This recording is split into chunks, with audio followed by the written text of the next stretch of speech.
kaligtasan po ba ay nawawala sa isang tao? Ang kaligtasan ba ay Nawawala po. nawawala? Opo.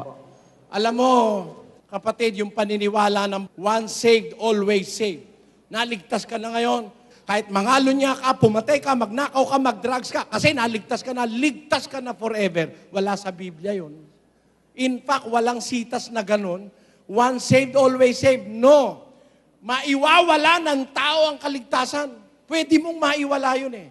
Pakinggan mo, sabi sa Colosas, ha? Colosas 1:13. Na siyang nagligtas sa atin sa kapangyarihan ng kadiliman. Ligtas na ito, mga taga-Colosas. Naligtas na sila. Sabi ni Pablo sa mga taga-Colosas, siya ang nagligtas sa atin sa kapangyarihan ng kadiliman. Ligtas na sila, hindi pa. Past tense na yun eh. Nagligtas sa atin. Who saved us from the power of darkness. Ligtas na sila, no? Mawawala pa ba yung kaligtasan nila? Sabi rin ni Pablo sa Colosas din, sa Kapitulo 2 ka lang babasa. Basa. 2:18. Oh. Sino man ay huwag manakawan ng ganting pala sa inyo sa pamamagitan ng kusang pagpapakababa at pagsamba sa mga anghel. Kita nyo? Yun palang kaligtasan na natamo ng taga-Colosas, maaaring manakaw. Pag nagkusa kang magpakababat, sumamba ka sa anghel. Alam nyo, pag sumamba ka sa anghel, mawawala yung gantimpala, mananakaw sa'yo, maaalis. Bakit? Kausapin natin mismo ang anghel. Apokalipsis 22:8. At akong si Juan. Ako ang nakarinig at nakakita ng mga bagay na ito. At nang aking marinig at makita ay nagpatira pa ako upang sumamba sa harapan ng anghel na nagpakita sa akin ng mga bagay na ito. At sinabi niya sa akin, ingatan mong huwag gawin iyan. Bakit? Ako'y kapwa mo alipin at ng iyong mga kapatid na mga propeta at ng mga tumutupad ng mga salita ng aklat na ito. Sumamba ka sa Diyos. Ano sabi nung anghel mismo? Yung nagpakita kay San Juan ng mga mangyayari sa hinaharap, nung makita ko yung mga bagay, nagpatira pa ako sa harapan ng anghel na nagpakita sa akin ng bagay na ito. Pero ang sabi nung anghel, huwag mong gawin yan. Ako rin ay kapwa mo alipin. At ng iyong mga kapatid na tumutupad ng salita ng aklat na ito, sumamba ka sa Diyos. So, bawal pala sa Kristiyano sumamba sa anghel. Bawal sumamba sa anghel. Ayaw ng Diyos sumamba ka sa anghel. Kaya, pag sumamba ka sa anghel, mawawala ang gantimpala mo. Ligtas ka na sana, forfeited pa.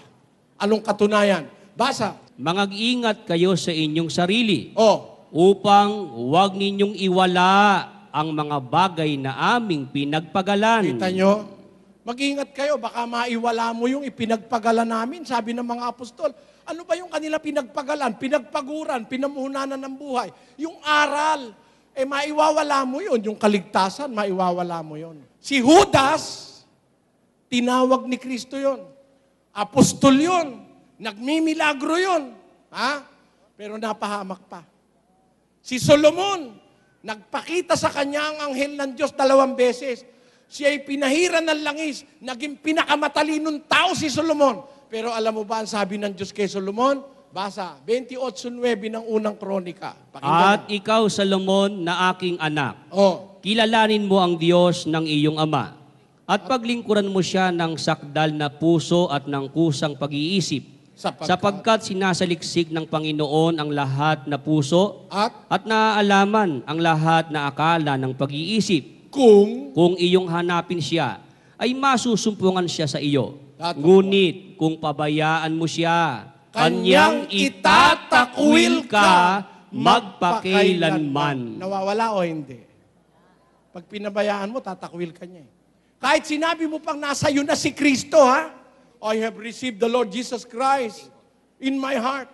Granting that you really have Christ in your heart. Can you not be a reprobate anymore? Let us read that. 2 Corinthians chapter 13 verse 5 says, examine yourselves whether ye be in the faith. Prove your own selves. Know ye not your own selves how that Jesus Christ is in you? Know ye not in your own self that how Jesus Christ is in you, except ye be reprobates. Tagalogin natin. Siyasatin ninyo ang inyong sarili kung kayo'y nanga sa pananampalataya. Subukin ninyo ang inyong sarili. Hindi ba ninyo nalalaman sa ganang inyong sarili na si Yesu Kristo ay nasa inyo? Maliban na nga kung kayo'y itinakwil na. Oh, Jesus Christ is in you, but you can be a reprobate. Pwede kang itakwil pag hindi ka maingat. Ganun po ang Diyos. Ang Diyos justisya ligtas ka na nga. Tinanggap mo na nga si Kristo. Di okay ka. Naghudas ka naman Ibig sabihin, hudas na, ligtas ka pa. Kaya nga hudas ka Kaya nga hindi ka ligtas, hudas ka Naintindihan niyo po ibig ko sabihin, mga kapatid? Kaya hindi totoo na hindi na naiwawala ang kaligtasan. Conforme yan sa pagmamahal mo at pag-iingat mo. Pag nagpa-daskul-daskul ka, o kaya pinabayaan mo, hindi ka na natakot sa Diyos, parang si Solomon. Dumating nga ang araw, dinakwil ng Diyos si Solomon Ang haba lang kung babasahin ko lahat ng talata. Si Ananias at si Sapira, tinakwil ng Diyos. Si Jotrepes, si Himeneo at si Alejandro, tinakwil ng Diyos. Marami, nagkristyano sila. Pero hindi sila nagpatuloy, gumawa sila ng masama, tinakwil sila. Yan.